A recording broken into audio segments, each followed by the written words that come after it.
yang telah melimpahkan rahmat serta hidayahnya kepada kita semua sehingga kita bisa berkumpul di siang hari ini dengan keadaan sehat walafiat. Tak lupa sholawat serta salam kita haturkan kepada junjungan Nabi besar Muhammad SAW yang telah membimbing kita dengan ajaran agama Islam. Yang saya hormati Ibu Kepala SD Kebangsari beserta Dewan Guru, yang saya hormati Ibu Kepala TK Kebangsari Ibu Aisyah beserta Dewan Guru. Pertama-tama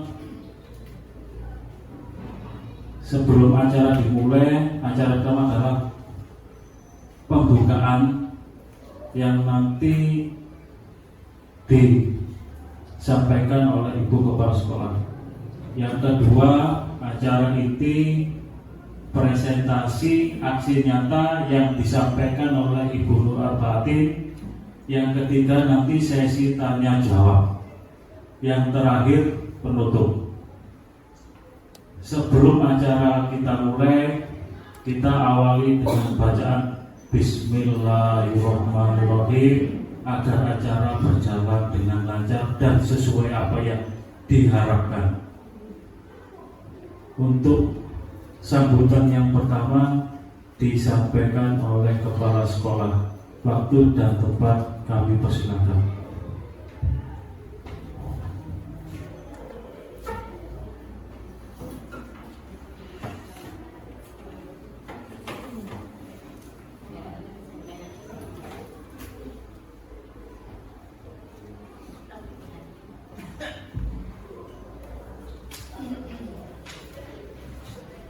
Assalamualaikum warahmatullahi wabarakatuh.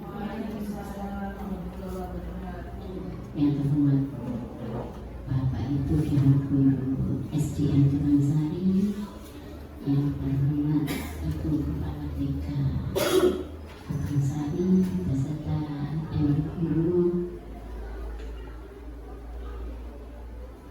Pertama-tama mari kita senantiasa mengucapkan syukur kepada Allah Subhanahu wa Ta'ala yang pada hari ini kita masih diberi Allah nikmat umur panjang, nikmat sehat, sehingga kita bertemu dalam keadaan sehat walafiat. Dalam kesempatan hari ini kita akan berdiskusi atau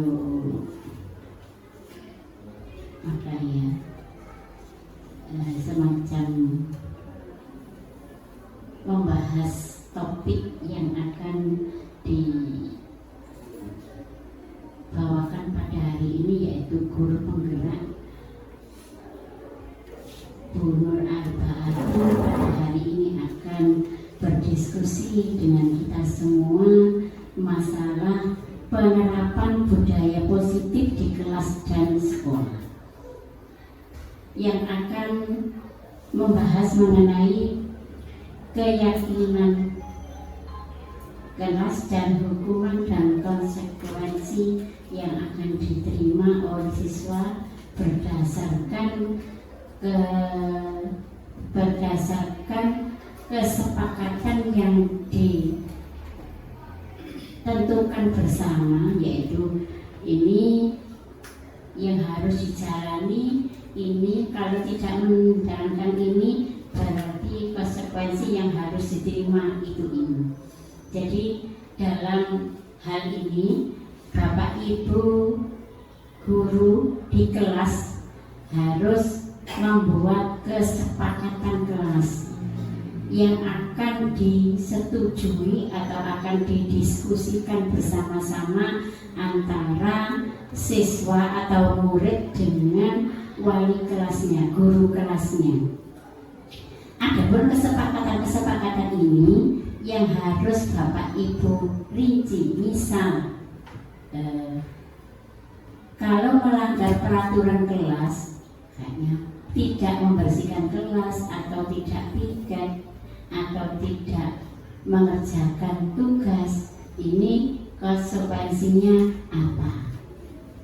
Jadi kesepakatan ini yang harus penjenengan terapkan di kelas masing-masing, sehingga anak punya tanggung jawab dengan kesepakatan yang dibuat antara siswa atau antara murid dengan penanggung jawab kelas, yaitu Bapak Ibu guru.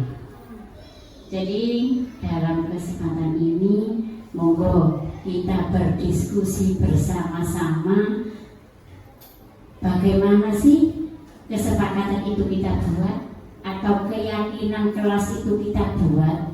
Jadi mari nanti kita bersama-sama mendengarkan atau berdiskusi bersama-sama antara Bapak Ibu Dewan Guru sehingga bisa diterapkan di kelasnya masing-masing.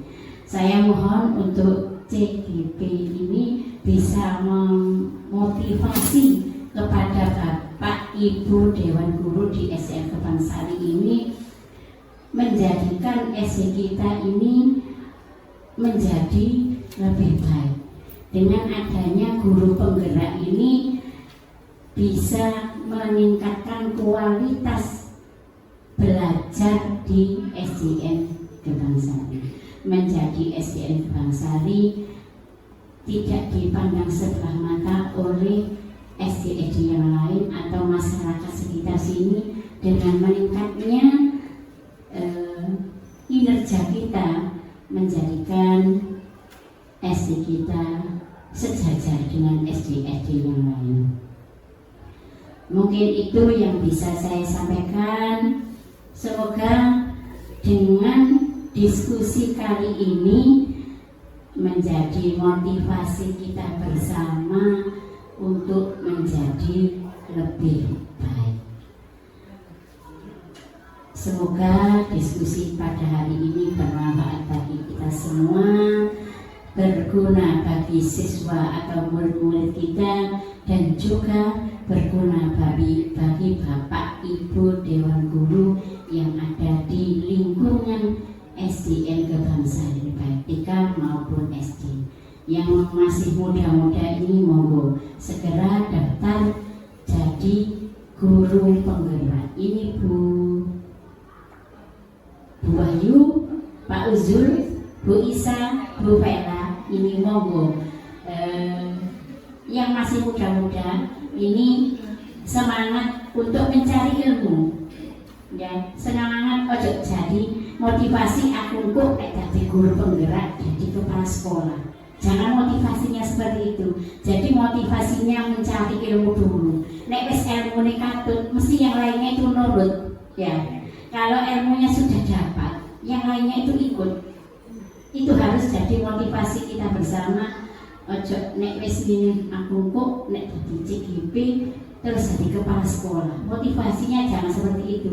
Jadi motivasinya kita mencari ilmu dengan mengikuti guru penggerak ini, termotivasi untuk mendapatkan ilmu, meningkatkan kualitas kita untuk mendidik putra putri kita di lembaga. Mungkin itu yang bisa saya sampaikan. Mohon maaf apabila ada kekurangan, kesalahan. Wabillahi taufiq wal hidayah. Assalamualaikum warahmatullahi wabarakatuh.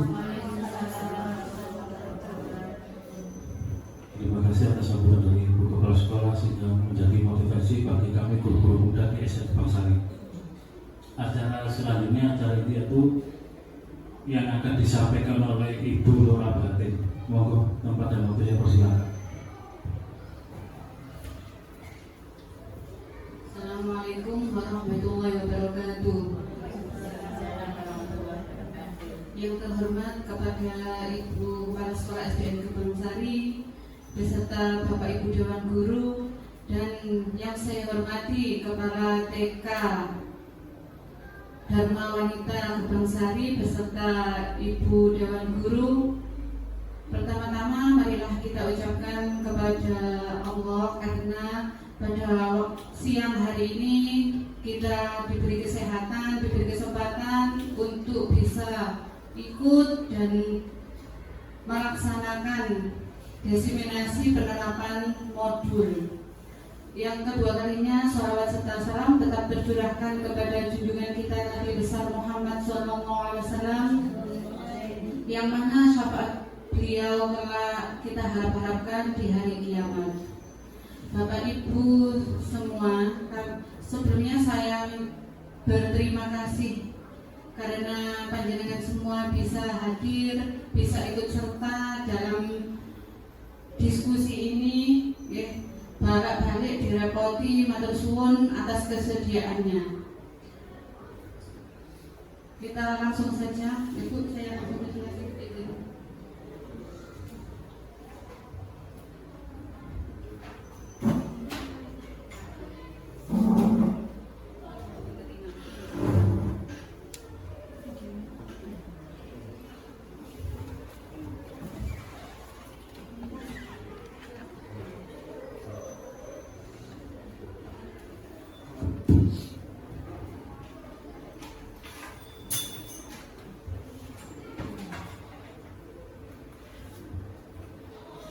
Salam dan bahagia bagi pejuang pendidikan dan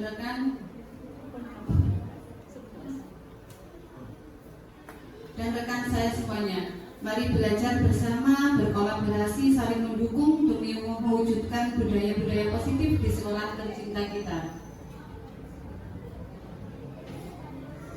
Tujuan diseminasi budaya positif: menyebarkan informasi dan pengetahuan tentang praktek baik budaya positif yang sudah saya lakukan di sekolah dengan cara yang mudah dipahami dan relevan dengan kebutuhan masing-masing peserta, sehingga dapat menjadi pelajaran untuk penerapan budaya positif di sekolah-sekolah yang lain. Konsep utama modul budaya positif: 1. Perubahan paradigma belajar. Yang kedua, disiplin positif dan nilai kebajikan universal. 3. Motivasi perilaku manusia. 4. Keyakinan kelas. 5. Kebutuhan dasar manusia. 6. Restitusi. 5. Posisi kontrol. 7. Restitusi segitiga restitusi. Perubahan paradigma belajar. Perubahan paradigma belajar telah berlangsung seiring dengan perkembangan teknologi dan pemahaman tentang pendidikan. Dari model tradisional yang berfokus pada pengajaran terarah, kita beralih ke pendekatan yang lebih berorientasi pada siswa. Perubahan ini menekankan pembelajaran aktif, kolaboratif, dan berbasis proyek dengan akses luar ke informasi melalui internet. Teknologi seperti platform e-learning memungkinkan pembelajaran jarak jauh. Selain itu, penilaian juga berubah, lebih menitik beratkan pada pemahaman mendalam daripada hafalan. Paradigma baru ini mengakui pentingnya kreativitas, pemecahan masalah, dan keterampilan berpikir kritis dalam mempersiapkan individu menghadapi tantangan abad ke-21.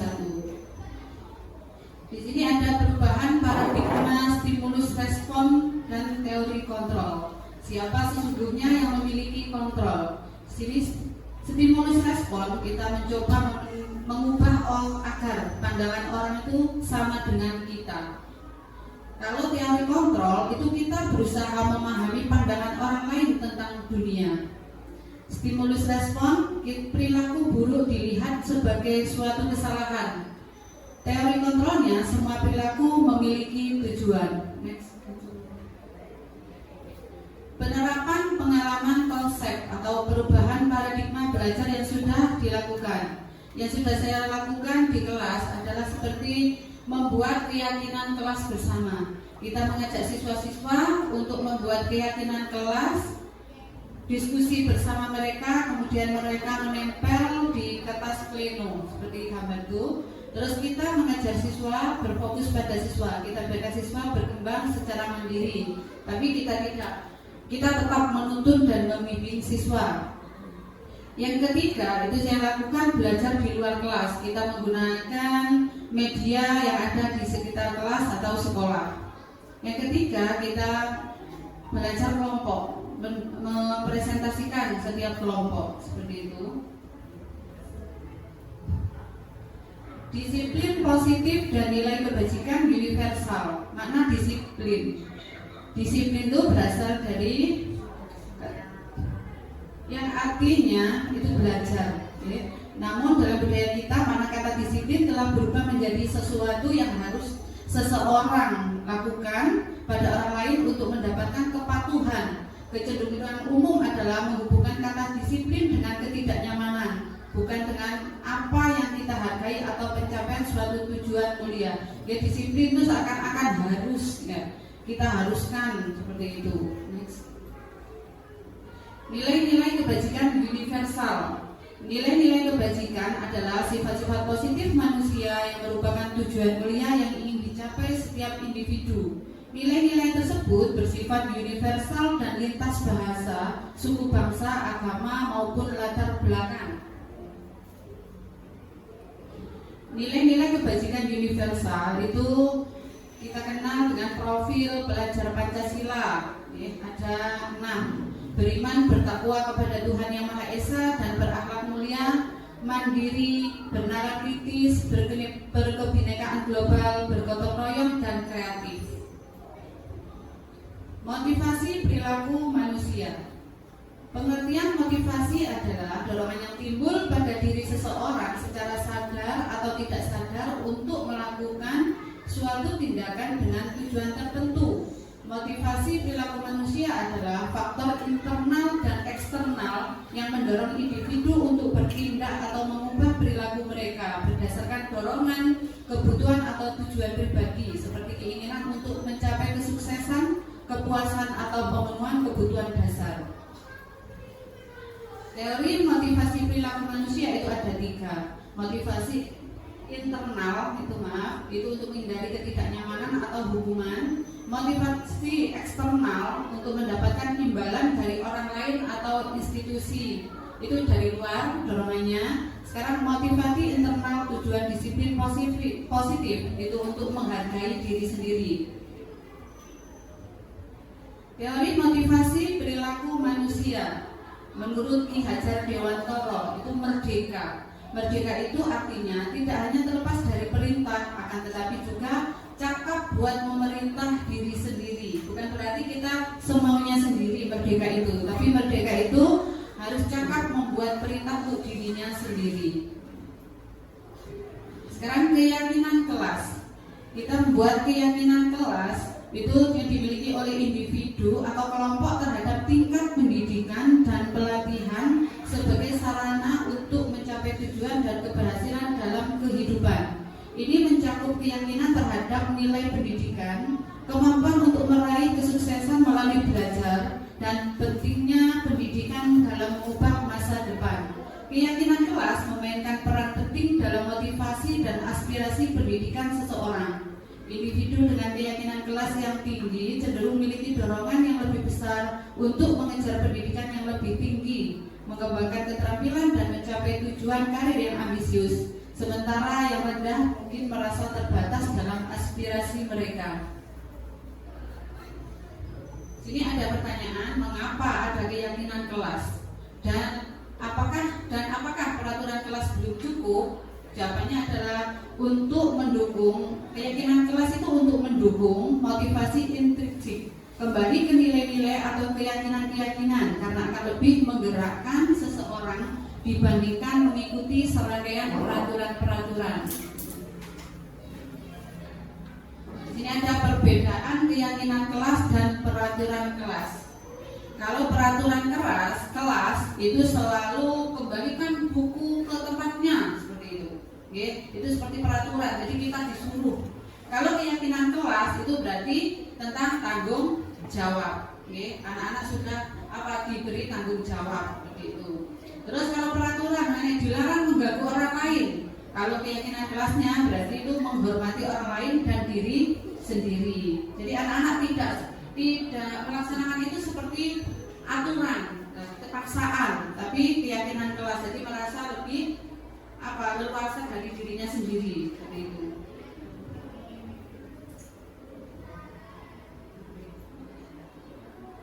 Penerapan keyakinan kelas yang sudah saya lakukan. Langkah-langkah dalam melaksanakan aksi nyata ini langkah-langkahnya yang sudah saya lakukan. Membuka ruang diskusi tentang keyakinan kelas, mencatat semua ide peserta didik tentang peraturan di kelas, merumuskan keyakinan kelas yang disepakati bersama, menulis keyakinan kelas di tempat yang sudah disediakan, memajang keyakinan kelas di dalam kelas. Yang kita tempel di pleno, kertas pleno tadi. Hasil keyakinan kelas yang disepakati, berangkat dan masuk di kelas tepat waktu, tidak berisik dalam kelas, memakai atribut lengkap, ruangan selalu bersih dari sampah dan bau, sopan terhadap semua guru, selalu membawa alat tulis sendiri, hidup rukun kepada semua teman. Ini penerapan keyakinan kelas yang sudah saya lakukan. Anak-anak setelah berdiskusi dan menyepakati keyakinan kelasnya, kemudian ditempel di kertas pelapon seperti itu. Pleno, maaf.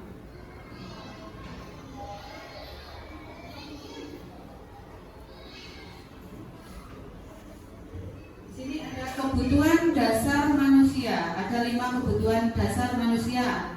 Itu ada kasih sayang dan rasa diterima, kekuasaan dan penguasaan, kebebasan, kesenangan dan bertahan hidup. Ini adalah kebutuhan dasar manusia. Kebutuhan dasar manusia itu apa saja yang bertahan hidup? Seperti keselamatan, keamanan, kesehatan dan memiliki keturunan. Itu adalah perilaku untuk memenuhi kebutuhan dasar manusia. Sekarang cinta, kasih atau diterima, itu keintiman, keanggotaan, keterhubungan dan hubungan. Sekarang kesenangan, itu ada hiburan, kegembiraan, tawa dan belajar. Penguasaan itu kontrol, prestasi, kompetisi dan pengaruh. Kebebasan ada kemerdekaan, mobilitas, pilihan dan kreativitas. Kebutuhan dasar manusia. Semua orang senantiasa berusaha untuk memenuhi kebutuhannya dengan berbagai cara. Bila mereka tidak bisa mendapatkan kebutuhan dengan cara yang positif, mereka bisa melanggar peraturan atau melakukan hal-hal yang tidak sesuai dengan nilai-nilai kebajikan. Jadi seseorang itu kalau tidak dipenuhi kebutuhan dasarnya, dia melakukan pelanggaran secara negatif, yang biasanya bisa melanggar aturan. Sekarang restitusi. Apa itu restitusi? Restitusi adalah proses menciptakan kondisi bagi murid untuk memperbaiki kesalahan mereka, sehingga mereka bisa kembali pada kelompok mereka dengan karakter yang lebih kuat. Restitusi juga merupakan proses kolaboratif yang mengajarkan murid untuk mencari solusi untuk masalah mereka dan membantu murid berpikir tentang orang seperti apa yang mereka inginkan dan bagaimana mereka harus memperlakukan orang lain, seperti itu. Sini ada restitusi 5 posisi kontrol bagi guru. Berdasarkan teori kontrol, Dr. William Glasser, Gosen menyimpulkan 5 posisi kontrol yang diterapkan seorang guru. Seorang guru itu mempunyai 5 posisi kontrol. 1 itu sebagai penghukum, 2 pembuat rasa bersalah, 3 sebagai teman, dan 4 sebagai pemantau, 5 sebagai manajer. Nanti kita pelajari bersama videonya, kita perhatikan mana yang sudah kita lakukan untuk sampai sekarang ini. Kita sebagai penghukum di sini. Posisi kontrol ini masih diterapkan oleh beberapa guru dengan anggapan hukuman mempercepat penyelesaian masalah tanpa memikirkan dampak buruk yang ditimbulkan. Seorang penghukum biasanya melontarkan pertanyaan-pertanyaan menyakiti disertai gestur menunjuk-nunjuk, menghardik dan mata melotot seperti itu. Guru sebagai penghukum seperti itu. Dampak posisi kontrol tersebut, murid dapat menjadi pendendam, pemberontak dan menyalahkan orang lain. Dampak lebih buruknya, murid akan mengalami keterpurukan mental seperti lunturnya rasa percaya diri dan kesedihan yang berkelanjutan. Sekarang guru sebagai pembuat rasa bersalah. Pada posisi ini guru akan berkata lebih lembut. Guru akan menciptakan keheningan yang membuat orang lain merasa tidak nyaman. rasa bersalah, bahkan rendah diri. Posisi kontrol tersebut berdampak pada penilaian diri yang buruk. Murid akan merasa bersalah dan tidak berharga. Tidak seperti dampak posisi penghukum, murid dapat menumpahkan segala amarah. Meskipun dengan cara negatif, murid dengan perasaan tertekan seperti ini yang tiba-tiba dapat meletus amarahnya sehingga dapat menyakiti diri bahkan orang lain. Sekarang guru sebagai teman. Pada posisi kontrol ini, guru tidak akan menyakiti murid, namun akan tetap berupaya mengontrol melalui persuasi. Guru akan bersikap akrab, berkata ramah dengan gestur merapat pada murid dan tersenyum jenaka. Dampak posisi kontrol ini dapat positif dan negatif. Positifnya dapat menjalin hubungan baik antara guru dan murid. Sedangkan negatifnya akan muncul rasa ketergantungan murid terhadap guru. Di samping itu, murid akan merasa dikecewakan apabila suatu saat guru tidak dapat membantunya. Hal ini yang dapat timbul, yakni murid akan berlaku baik hanya kepada guru tertentu dan akan berlaku semaunya jika bersama guru lain. Guru sebagai pemantau. Ketika mengawasi, guru bertanggung jawab atas perilaku murid-murid yang diawasi. Posisi pemantau berdasarkan peraturan-peraturan dan konsekuensi. Dengan menggunakan sanksi atau konsekuensi, guru dapat memisahkan hubungan pribadi dengan murid. Posisi tersebut berawal dari teori stimulus respon yang menunjukkan tanggung jawab guru mengontrol murid. Seorang pemantau sangat mengandalkan perhitungan, catatan, dan data yang dapat digunakan sebagai bukti atas perilaku seseorang. Akibat dari posisi kontrol ini, murid memahami sanksi yang harus dijalankan karena telah melanggar salah satu tata tertib atau peraturan sekolah.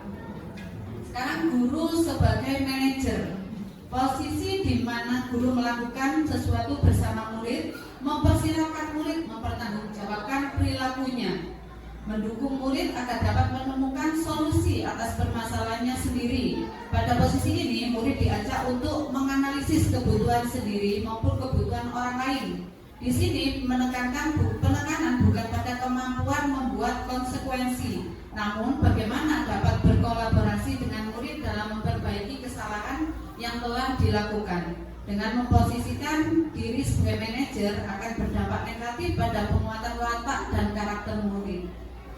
Sekarang di sini ada cuplikan video tentang beberapa posisi kita sebagai guru.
kontrol guru ya. Yang pertama tadi posisi kita sebagai yang sebelumnya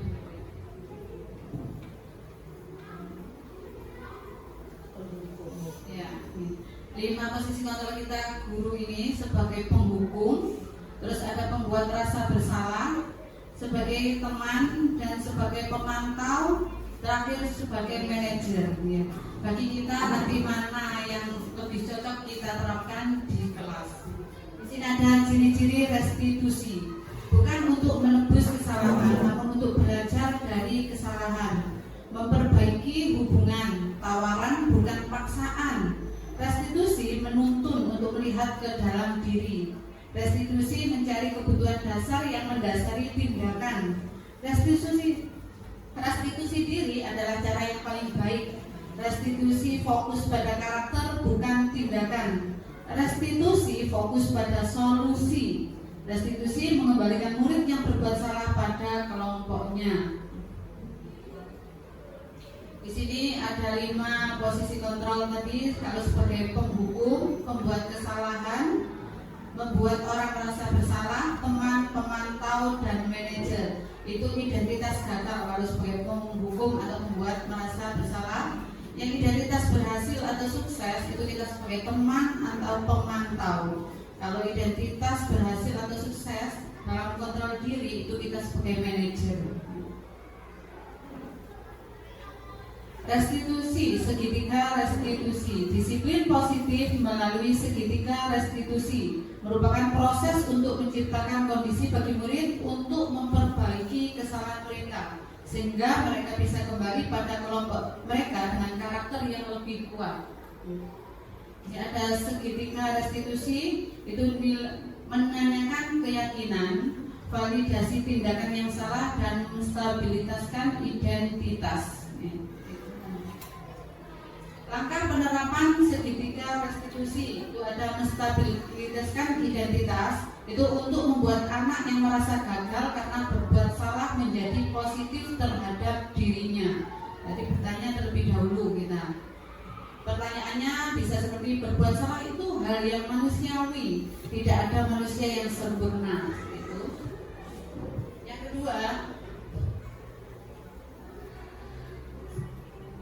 validasi kebutuhan, membantu murid mengenali kebutuhan dasar yang ingin dipenuhi ketika melakukan kesalahan itu. Pada dasarnya, setiap tindakan manusia tujuannya adalah memenuhi kebutuhan dasar. Apakah itu penguasaan, kebebasan, kasih sayang, dan rasa diterima, kesenangan atau bertahan hidup. Guru bisa bertanya, kamu bisa saja kan melakukan hal yang lebih buruk, tapi kamu tidak melakukannya. Itu contoh-contoh pertanyaan bagi guru. Lanjut. Yang ketiga, menanyakan keyakinan. Anak melihat kesalahannya dihubungkan dengan norma sosial dan nilai-nilai yang mendasari manusia berinteraksi dengan orang lain. Guru bisa berkata, apa nilai yang kita percayai di kelas atau sekolah kita? Nilai-nilai universal apa yang telah kita sepakati? Biasanya kita kan sudah mempunyai kesepakatan di kelas atau keyakinan kelas. Seperti itu kita tanyakan kepada anak yang melanggar peraturan. Di sini ada perbedaan hukuman dan konsekuensi. Hukuman itu sesuatu yang menyakitkan, harus terjadi. Kalau konsekuensi sesuatu yang harus terjadi.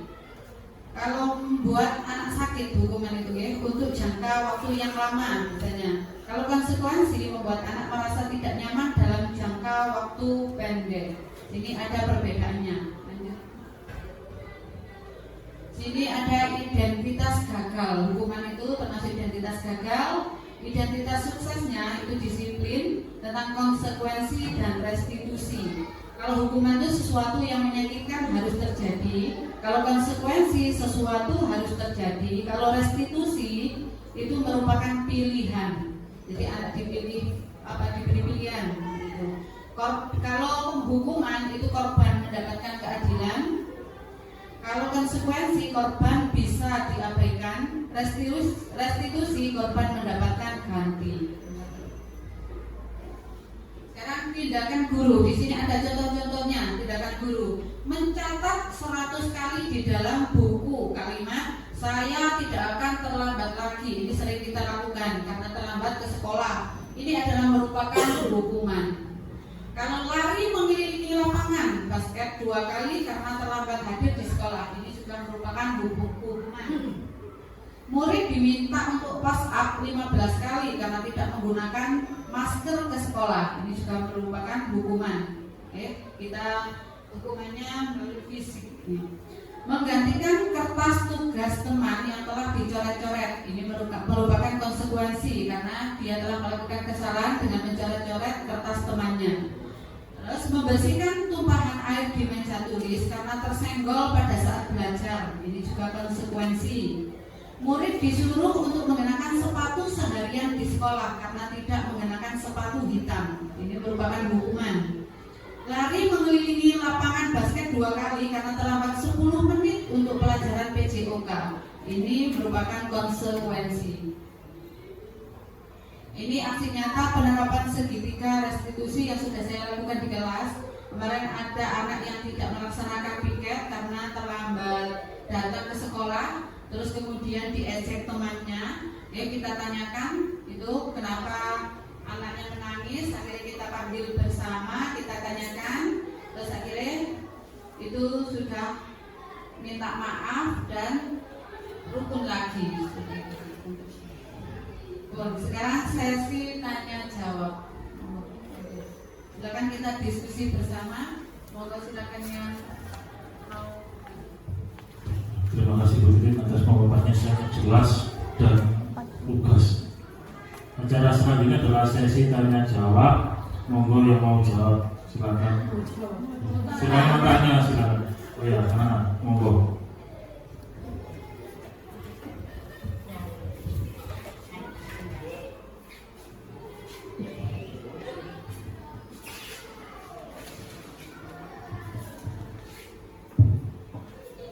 Terima kasih atas pemaparan dan penjelasan dari narasumber, dan saya sangat tertarik karena tadi mengambil tema tentang disiplin positif. Nah, di antaranya yang dipaparkan tadi adalah bagaimana cara, pertanyaan saya adalah bagaimana cara menggunakan sisi 3 dari segitiga restitusi. Saya ulang lagi, bagaimana cara menggunakan sisi 3 dari segitiga restitusi. Kemudian yang kedua, cara mana yang digunakan guru ketika memposisikan sebagai teman. Saya ulangi lagi, cara mana yang digunakan guru ketika memposisikan sebagai teman. Hanya itu saja untuk sementara. Masih dijawab monggo.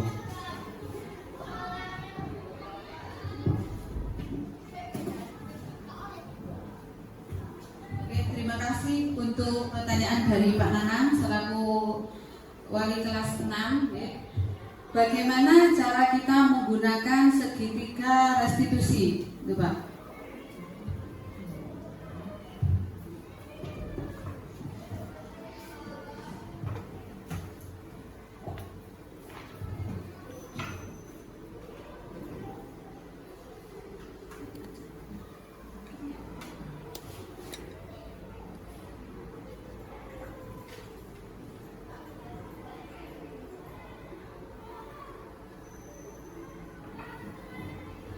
Sini Pak, ada segitiga restitusi itu tentang yang pertama,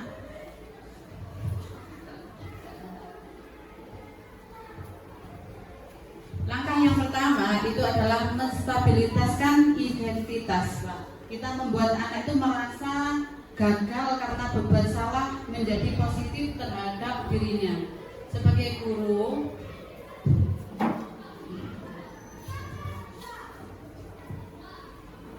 ya, kita tanyakan kepada murid itu, ya, kamu tentu punya alasan. Jadi setiap anak melakukan kesalahan itu mempunyai alasan. Jadi tidak langsung kita stuck anak itu kamu salah, seperti itu ya. Kita tanyakan dulu, terus adakah cara yang lebih efektif untuk mendapatkan apa yang kamu butuhkan?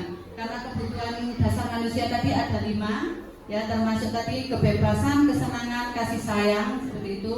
Oke. Terus yang kedua itu kita Langkah yang kedua, kita validasi kebutuhan. Itu membantu murid mengenali kebutuhan dasar yang ingin dipenuhinya. Ketika murid melakukan kesalahan, jelas dia ini ada alasannya juga. Seperti ketika teman itu ada anak mengganggu temannya di kelas, itu berarti ada alasannya, Pak. Kebutuhan kelasnya mungkin ada yang belum terpenuhi. Seperti dia ingin bebas, dia ingin kasih sayang dari guru, jadi dia membuat ulah seperti itu. Langkah yang ketiga itu menanyakan keyakinan. Anak melihat kesalahannya dihubungkan dengan norma sosial. Jadi ketika kita menanyakan kesalahan pada anak, kita tanyakan keyakinan apa yang sudah dilanggar. Kemudian apa yang bisa diperbuat anak itu untuk memulihkan keyakinan kelasnya. Seperti itu, Pak. Untuk pertanyaan yang kedua, mungkin ada yang menambahkan untuk pertanyaan Pak Nanang yang pertama tadi.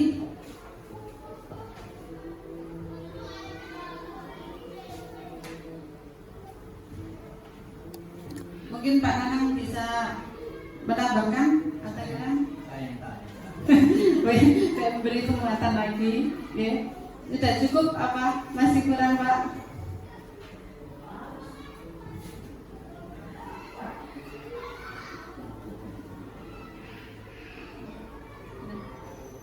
Ada yang menambahkan? Lanjut ke pertanyaan yang kedua, itu adalah cara mana yang digunakan guru? Digunakan guru ketika memposisikan kita sebagai teman, begitu ya.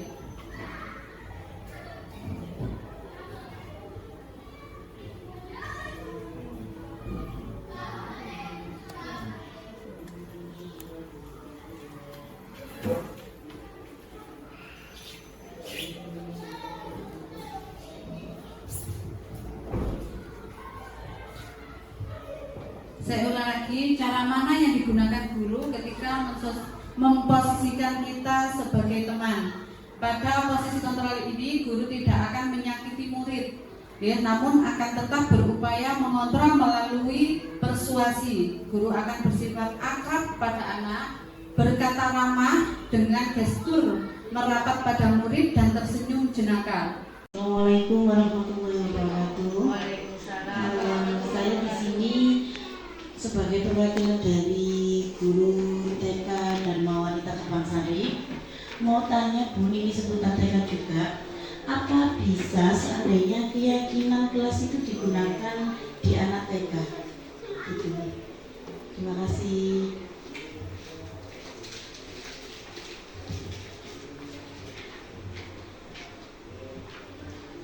Terima kasih pertanyaan dari Bu Isa selaku Kepala TK Dharma Wanita Kebangsari. Apa bisa keyakinan kelas itu diterapkan di anak TK? Ya, menurut saya itu sangat bisa sekali. Ya, keyakinan kelas itu kan seperti membuat kesepakatan bersama, ya, kesepakatan bersama. Anak TK sedangkan rata-rata belum bisa membaca. Ya, berarti kita gunakan gambar-gambar yang menarik, Bu Isa. Ya, gambar-gambar menarik tentang beberapa tata tertib, seperti ada anak membuang sampah di tempatnya, ada anak cuci tangan. Nanti kita buat diskusi dengan anak-anak, ya. Diskusinya kita berikan gambar. Nah, kamu pilih gambar yang mana, seperti itu kan. Biasanya belum bisa membaca. Gambar-gambar yang menarik pasti mereka menyukai. Kemudian setelah dia memilih, kita tempel di papan plano, seperti itu, ya. Kita buat papan plano, nanti kita tempel. Terus sebagai guru kita bisa menjelaskan kepada anak-anak, terus kemudian kita tata saja berurutan, ya, seperti itu tata tertibnya, ya. Bisa sudah? Ya. Mungkin ya, sama-sama. Mungkin ada yang bertanya lagi? Oh, gitu.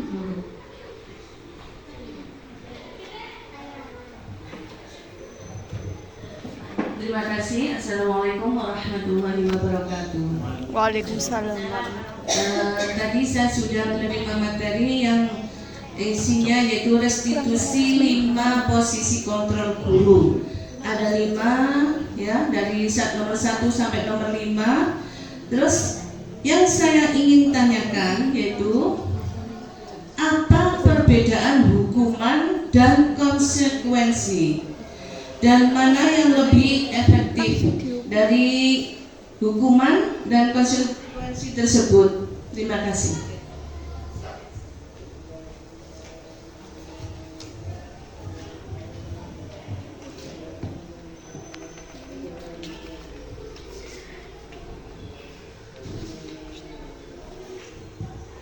Nggih, mohon diulang kembali nggih. Hapunten. Nggih.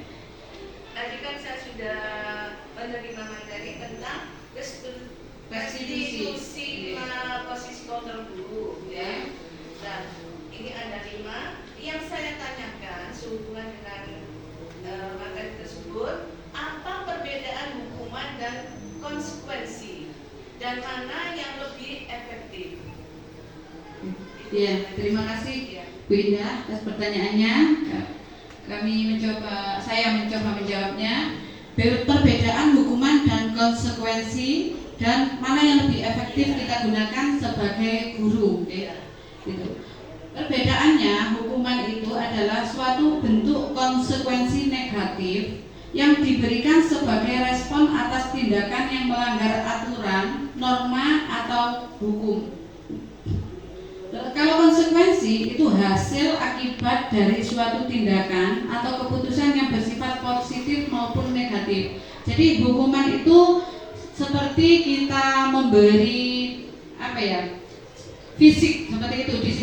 Tadi ada contoh-contoh tentang lari ke lapangan, ya, 3 kali, mencatat 100 kalimat saya tidak akan mengulangi lagi. Itu merupakan hukuman.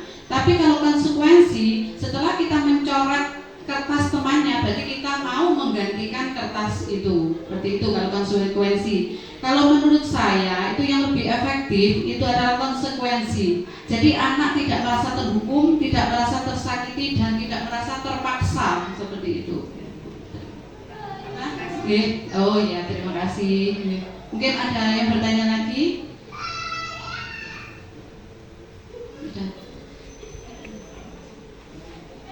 Mungkin ada yang bertanya lagi. Oh ya.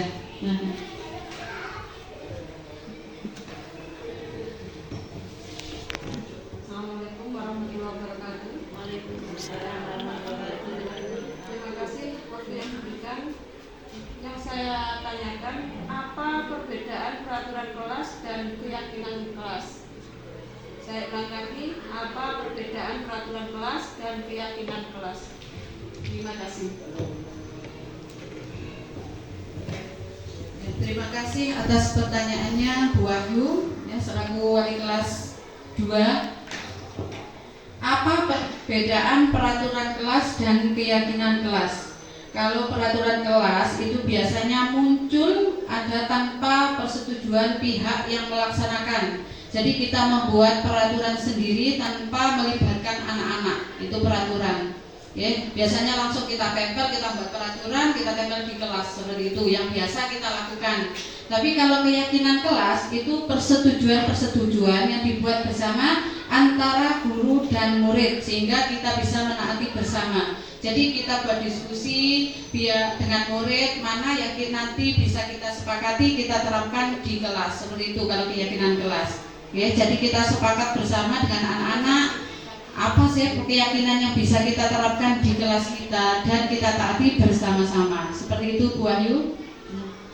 Mungkin ada yang lain untuk penguatan? Sudah cukup? Sudah cukup. Berarti ini pemaparan dari saya, diseminasi penerapan modul 1.4 tentang budaya positif. Cukup sekian dari saya, kurang lebihnya mohon maaf yang sebesar-besarnya. Assalamualaikum warahmatullahi wabarakatuh.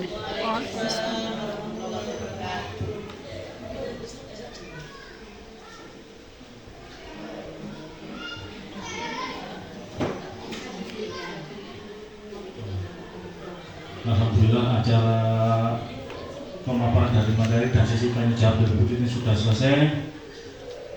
Kita acara yang terakhir itu penguatan dari Ibu Kepala Sekolah, dilanjutkan dengan doa yang akan dipimpin oleh Pak Nanang Masud. Selebihnya saya sebagai pembicara mohon maaf sebesar-besarnya. Assalamualaikum warahmatullahi wabarakatuh. Waalaikumsalam warahmatullahi wabarakatuh.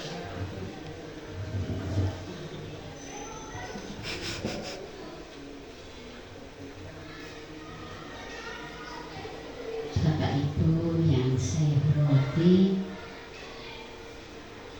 dari hasil diskusi pada hari ini, yaitu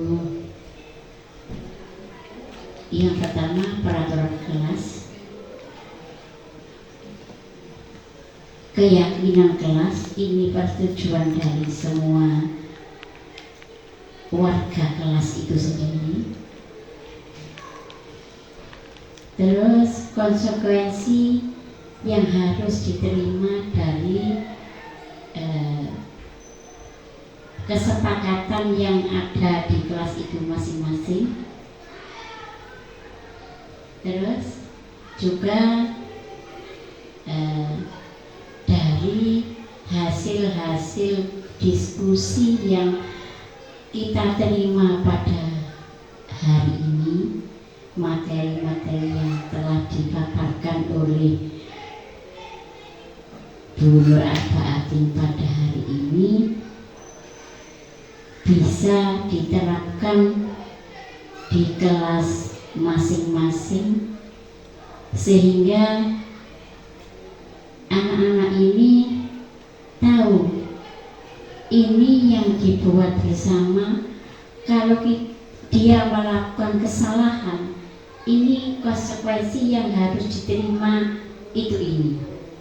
Jadi setelah diskusi ini, Bapak Ibu bisa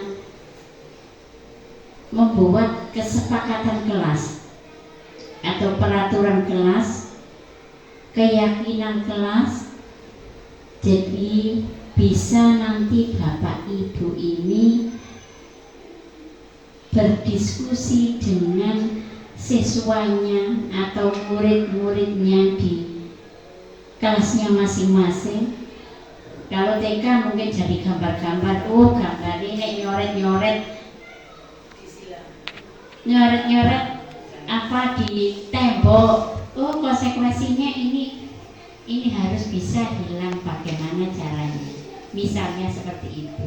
Kalau misalkan membuang sampah tidak di tempatnya, ini konsekuensinya apa? Harus dibersihkan kembali. Kelas 1 mungkin juga membaca derung begitu teteh ya, mungkin yang mojone ya. Jadi kreativitas gurunya masing-masing untuk menerapkan di kelas masing-masing, sehingga anak itu memahami, aku tidak salah. Misal meneng-meneng tasik atau sepatune koncone dipindah-pindah. Berarti aku mindah iki kudu tak balekno. Misalkan seperti itu. Itu kan kesepakatan yang harus diterapkan di kelasnya masing-masing. Jadi aturan-aturan yang boleh dilakukan dan tidak boleh dilakukan oleh anak ini nanti Bapak Ibu berunding sekarang ini rundingan dengan diskusi dengan anaknya masing-masing ya. Nek kelas loro iki sing senengane kasih sing senengane banyu sampeyan nek dolan banyu iki resikone sampeyan gecek kudu ngepel. Kan seperti itu ya. Nek dowat sampah plastik nduk kene berarti kudu dijupuk di balekno kemana tempat sampah yang harus. Nek sampah plastik itu ini, nek sampah basah di sini atau daun itu di sini. Jadi ini kesepakatan yang harus penjenengan diskusikan dengan kelasnya masing-masing, sehingga bisa menciptakan kelas itu kondusif dengan bisa menerapkan keyakinannya kelas masing-masing ya. Jadi kesepakatan ini beserta konsekuensinya ini didiskusikan di kelasnya masing-masing. Semoga ilmu yang kita dapat hari ini Bapak Ibu bisa menerapkan di kelasnya masing-masing, sehingga anak-anak ini terbentuk apa ya, kesadaran pribadi yang bertanggung jawab dengan apa yang dia buat sendiri. Kan kesepakatan ini dibuat bersama. Jadi oh aku kini salah iki, konsekuensinya itu ini. Kalau saya terlambat, konsekuensinya ini. Kalau saya tidak membersihkan kelas, konsekuensinya ini. Kan itu sudah dibuat bersama-sama, kesepakatan bersama-sama. Wali murid ini juga harus diberitahu, oh nek budale kari konsekuensinya ini. Jadi orang tuanya juga nek ngantar anaknya sekolah juga tidak terlalu siang. Senang kate mari kayak rawuh. Terus istri gosak kate mari kait anaknya baru datang. Nah ini kan nanti bapak ibu bisa menerapkannya masing-masing di kelasnya masing-masing. Semoga ilmu kita hari ini bermanfaat dan menjadi motivasi kita bersama untuk menjadi kelas kita ini, anak-anak didik kita menjadi jiwa-jiwa yang bertanggung jawab dengan apa yang mereka lakukan. Jadi menjadi motivasi kita bersama, menjadikan murid-murid kita ini menjadi orang-orang yang bertanggung jawab dengan apa yang mereka lakukan. Mungkin itu yang bisa saya sampaikan. Semoga kita semua selalu mendapat berkah dan ridha dari Allah Subhanahu wa taala. Amin ya rabbal alamin. Wassalamualaikum warahmatullahi wabarakatuh. Waalaikumsalam.